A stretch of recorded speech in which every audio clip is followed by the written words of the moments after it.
The sound in this video was processed by iZotope. In this video, everything you wanted to know about Danelectro Spring King Reverb. What's the price? What's inside of the box? We'll check weight and size, and open the unit. Figure out what type of bypass it has, and how much power it needs. We'll check the sound and all the features, and answer the question, analog or digital reverb, which one is noisier? And it's all coming up right now. Hello everyone, here is Max, and today we're going to be looking at Danelectro Spring King Reverb pedal.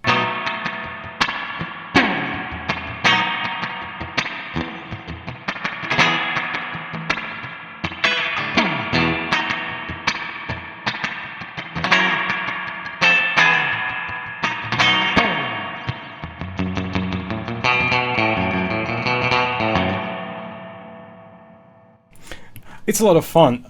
Well, this is danelectro.com, and that's basically all there is about it. It says the street price is about $199, so let's try to find out where we can get it. So yeah, basically the price is $135.90, but in Europe you can get it from Thomann for €109. Other than that, in the UK, I couldn't find it anywhere else but Thomann and Amazon for about the same price, I guess. Yeah, £102. So yeah, in Japan it's the same price as it is in Europe, about €110. In Russia, I was able to find it for this amount of money, a little bit more expensive than it is in Europe. Good. It's a pretty big box. Made in China. Let's open it. This must be the manual. I guess that's pretty simple. 3 controls and a button here to turn it on or off. Warranty card. Well, this is really old school.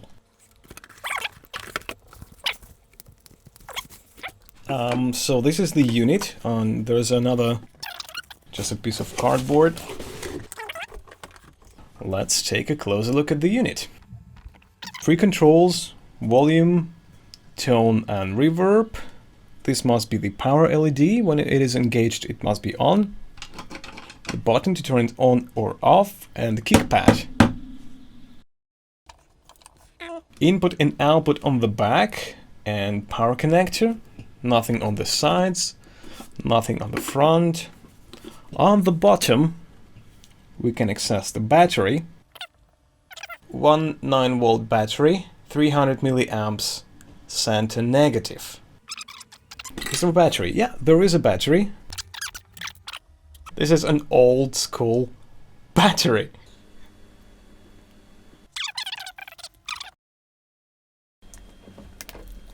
Okay.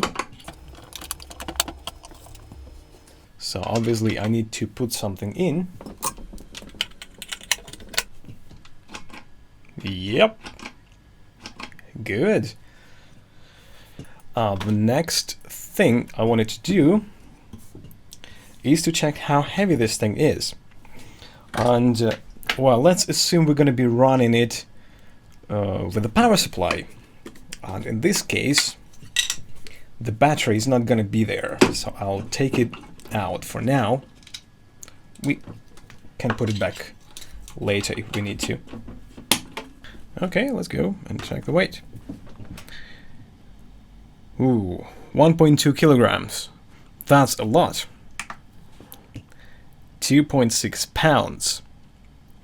Well, as I said, this is a heavy pedal. But the thing about this pedal is that it's not an emulation. There's supposed to be a real spring inside. Okay, so how big this thing is.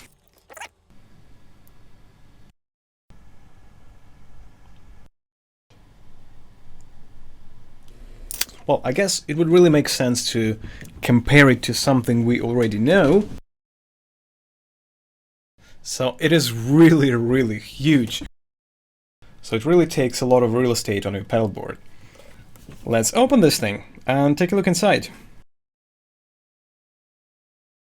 I really like the fact that you don't need any extra tools to access the battery. You can just take this thing out, which is really simple. It's a plastic kind of thing here, and put the battery in, or exchange the battery.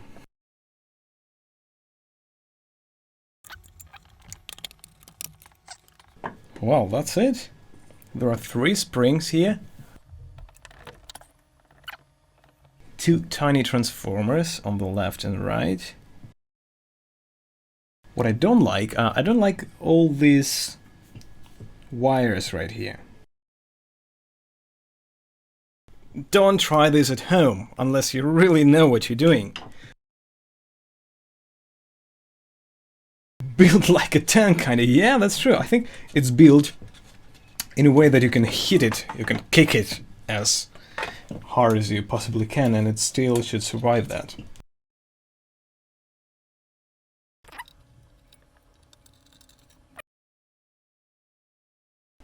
There's a funny mechanism there. I've never seen anything like this before. Well, this is something which is not really cool. Wasn't there any other way to put this together? Some D components, couple of chips. It's okay-ish. It's not very clean, but it's kind of acceptable, I would say. Ecotronics and Belton, Seoul, Korea. That's it, basically. I mean, it could be twice as small. Well, 3 times smaller. True bypass. Oh yeah. Let's check if the pedal is true bypass. And we're gonna use a couple of connectors for that. So we're gonna be measuring the resistance between the input and output. If it's 0, like that, or close to 0, then we can assume the pedal has a true bypass. So now it is disengaged. It doesn't look like true bypass pedal, to be honest. Not even close. Yeah, of course.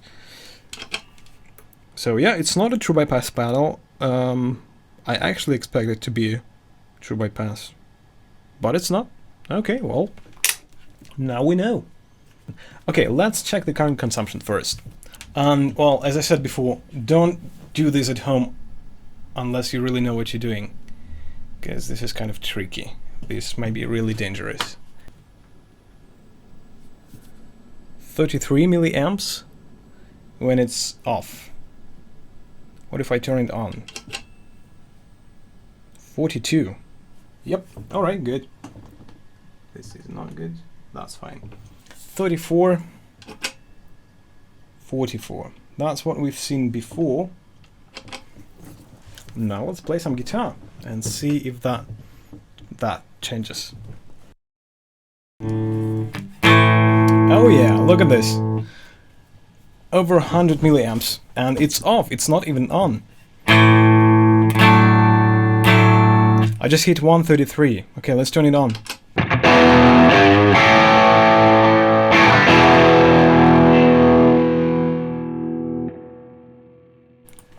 Okay, well, with load, it needs 200 milliamps.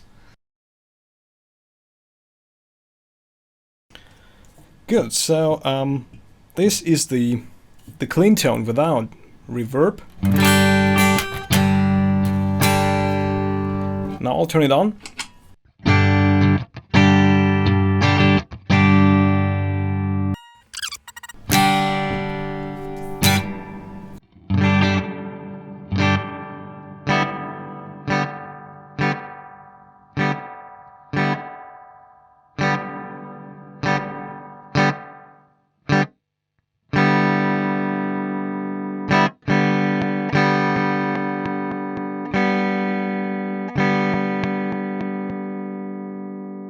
It feels like it is hotter when I turn it on. Let's try it again.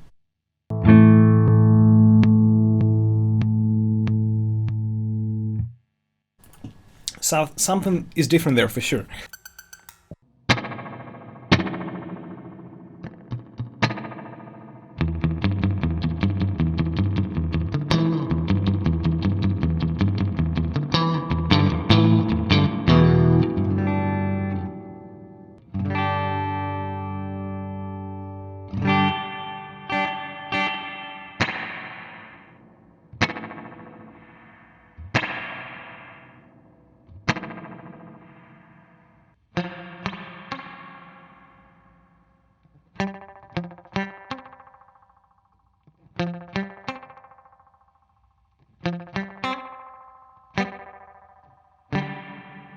So this one is like a mix knob.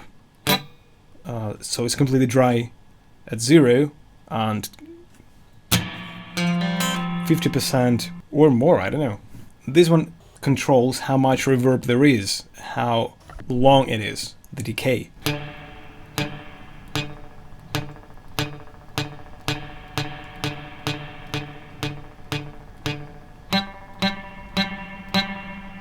And the central knob just works as a...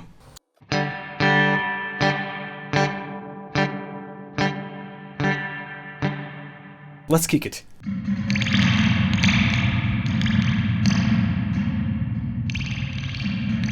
Isn't that cool?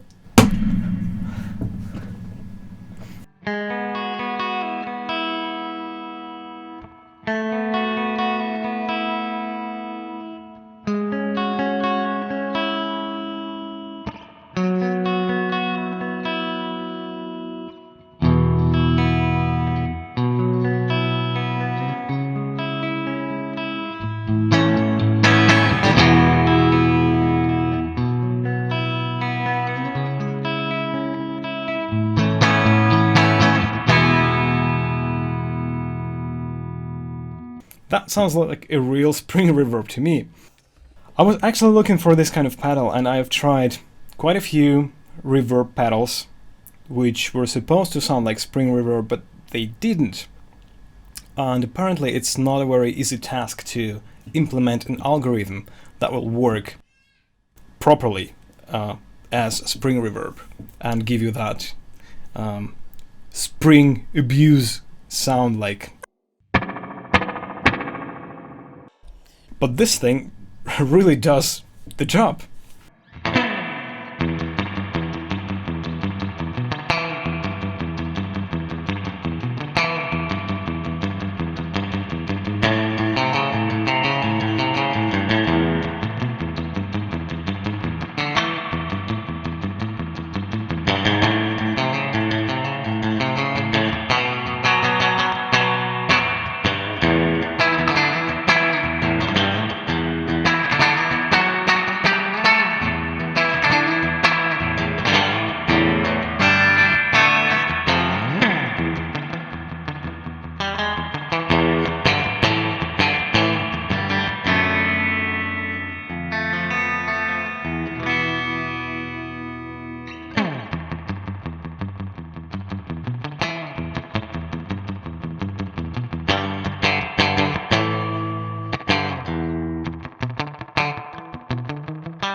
Okay, I wanted to do some more tests, because now we're basically running the guitar directly into the reverb, but that's not what you would normally do, right? Because normally you would have your overdrives, distortions, modulation, and then at the end of it you will have a reverb. That's exactly what I want to try. I want to put an overdrive in front of it.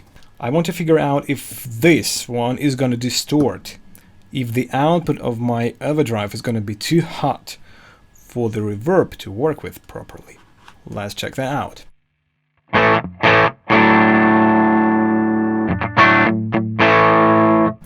So there is some overdrive, just a little bit. So now I'll turn this on and let's see if we're getting more distortion or not.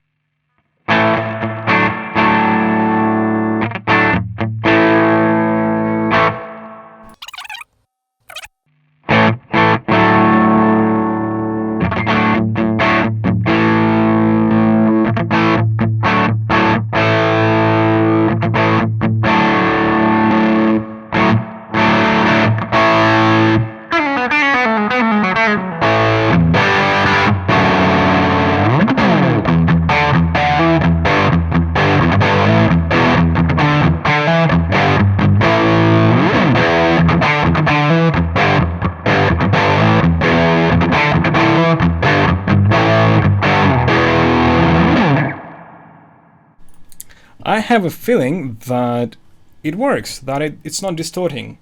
So what if I feed a high level signal from the preamp?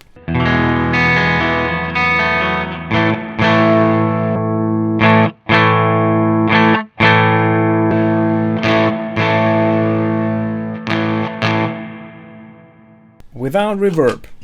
This thing sounds really clean. Check this out.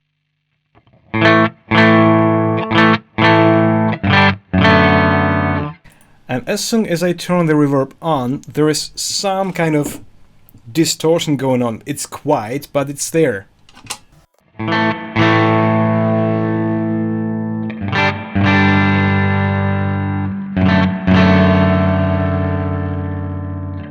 So I assume that that's because this thing is not supposed to take higher levels.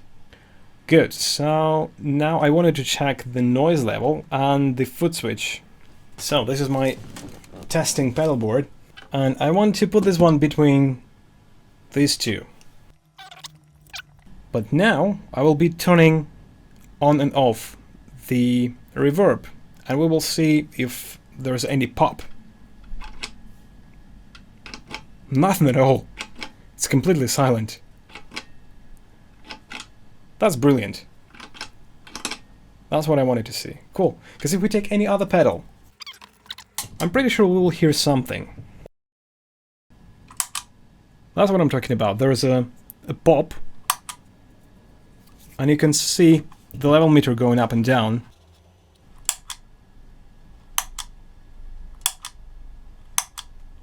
And it's not happening with this pedal.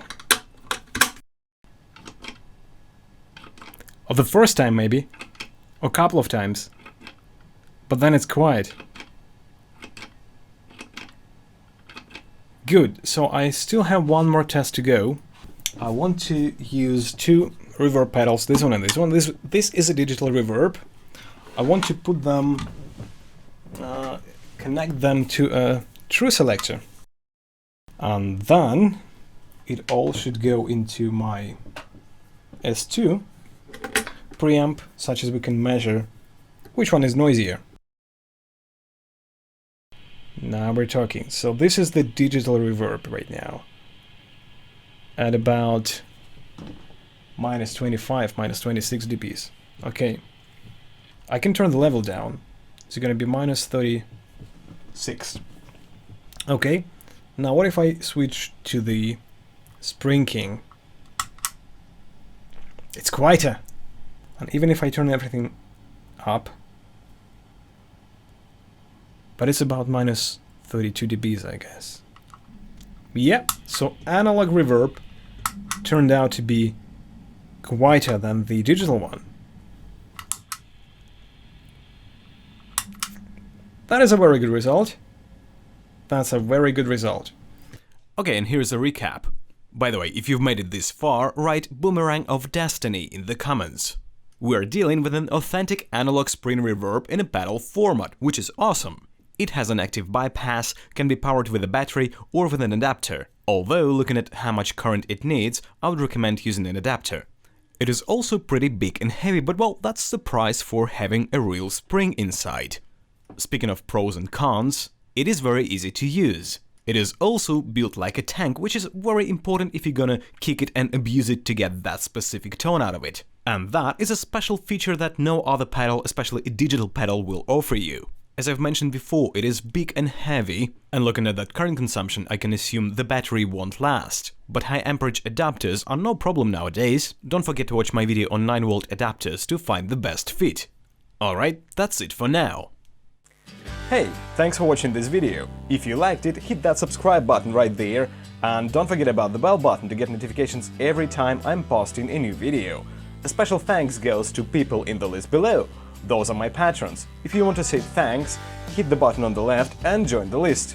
Well, that's it for now. Have a good day and I'll see you soon.